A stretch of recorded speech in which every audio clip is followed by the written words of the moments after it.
Hey friends, it's Lady Ambrosia. I hope all of you are doing well. Today I'm going to be talking about a requested topic, and it's about these little Juju jars. So this is what the front of it looks like. It's just a heart-shaped glass bottle with a cork top, and I added a little heart-shaped charm to it. And this is what the back of it looks like. Use my hand as. So it's like a fairly decently sized glass heart-shaped bottle. Now, you can really use any bottle you want to. It doesn't have to be heart-shaped. I found this heart-shaped bottle at Michael's, I believe, and I really like the idea of using the symbolism of the heart for this specific spell. And then you want to make sure that whatever bottle you get, it's closable and sealable, because we're going to be burning something on top of it. So first and foremost, find yourself a jar. Can be really any jar, like I said, it just needs to be sealable. And then you first want to smudge it, and you want to cleanse it, and you want to consecrate it. So what I did with this was I just took my sage, like so, lit it, and then while the cork was off, I kind of blew the smoke into this. So that way the smoke would be around it, inside of it, and really, really cleansed it. Afterwards, you want to find a photograph. And you want to find a picture of you and your partner who you're doing this love spell on. Now, for this specific situation, this was a relationship that was already going. So I would say that this is really something more for a relationship that's already established, that you're just going to add magic to. It's not really about manifesting a relationship that you don't have. I would tweak it a little bit if you're single and if you're wanting to attract either a specific person or wanting to attract a partner in general, wanting to attract more love. Your mileage may vary on this. This specific honey pot is about adding magic to a relationship that's already established. So take a picture of yourself and your partner. It could be an old picture, it could be a current picture, doesn't really matter. It just needs to be a picture of both of you, because you want to enclose your connection into the jar. So I added 2 photos. You probably aren't going to be able to see them very well, but there's one on this side. There's a photograph of me and him. And then underneath this charm, bloop, underneath this charm, there's another photograph of us. Okay, so go ahead and put the photo in there, and then you want to get to the herbology part of this spell. So for me, I used roses for love and lust and sex, and roses are also an aphrodisiac.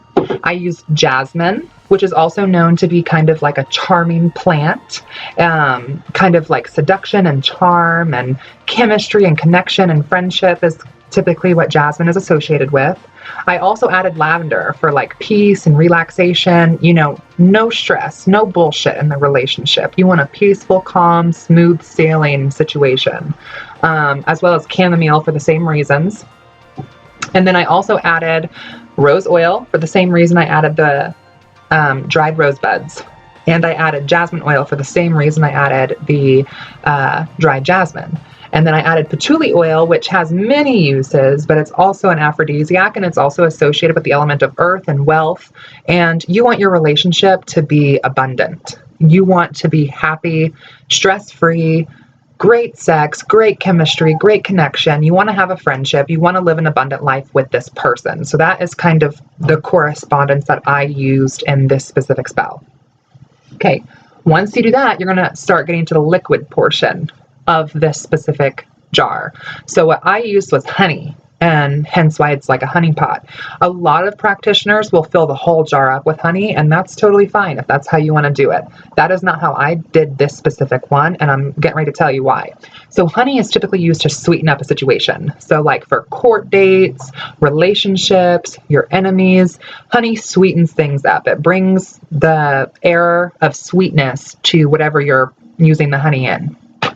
So obviously you want to be sweet to your partner, you want them to be sweet to you, and you want to have a sweet relationship. Pretty self-explanatory. Another reason why I use the honey is it kind of is like a glue that is sticky and holds everything together. So that's another reason why I use the honey in the jar. And then my special ingredient that I added to it was coconut oil.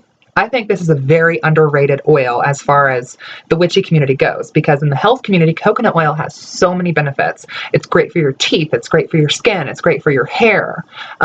It's great to take as a vitamin. You can use it as a polisher for furniture. You can put it in your dog's food to help their coat. You can smooth it into your own hair. You can smooth it into your dog's hair. I mean, the uses for coconut oil, if you Google coconut oil, I guarantee you'll at least get 100 uses for coconut oil. But what I think a lot of witches forget is that it has metaphysical uses as well. One of the cool things about coconut oil is at room temperature, it typically hardens and becomes more of like a balm or a solid. And then when it heats up and when it gets warm, it liquefies and goes back into more of an oil state. So we have kind of a oil of transformation, if you would, with the coconut oil. So that is what I topped off this honey pot with. Also adding your own saliva or blood, you know, if you want to really bind yourself to this specific spell. I did not use blood. I used my saliva. You could also use menstrual blood. You could use semen if you wanted to. You could use urine. You could use hair. You could use fingernail clippings. I just used saliva, my own saliva, to seal it with my own intentions in my saliva, topping it off as like the cherry on top kind of deal. Okay, so we have all of our solids and all of our liquids in this jar. After that, what you want to do is, while it's still open, either in your sacred space or during ritual, you really want to push your intention into this. So kind of visualize in your mind what you want your relationship to be like. You know that your relationship is already established. So what more do you want from this relationship? Where do you want this relationship to go? Highly would recommend visualizing yourself and your partner in the future. You know, do you see yourself with your partner in 5 years? Do you see them with them in 10 years, 20 years? You know, if not, this spell might not be for you. My neighbor is just honking away.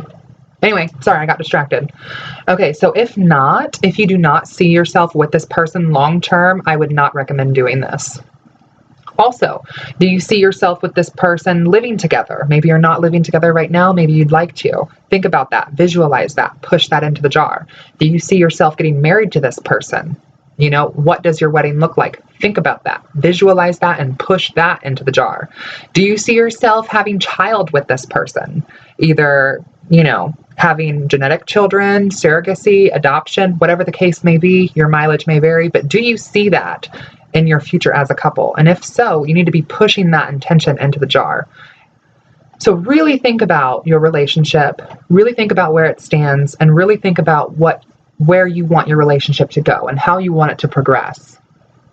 After you've done that, you know, if you'd like to say a chant, you could do that, or you could just use visualization and really push that into the jar. I have a love chant. I won't be sharing that because that's kind of personal, but as far as chants go, I really recommend you write them yourself. I really feel like that adds a whole other level of intention to it versus just pulling one out of a book. Not that doing that isn't magical, but you're missing a step of intention. Whereas if you hand wrote or typed or whatever, if you came up with a chant from your own mind, that adds a whole different level of intention to it and really will truly add to your magic and really will truly add to your will of this specific intention. Okay, so we got that down. Now, what you want to do is you want to seal your juju jar. Okay, so you want to, if it's a cork top, you really want to make sure you push it in there and really seal it. You know, tip it over a little bit, make sure it's not leaking. You want to make sure this puppy is tight, okay, tightly sealed. After you do that, if you want to add charms to it, you can.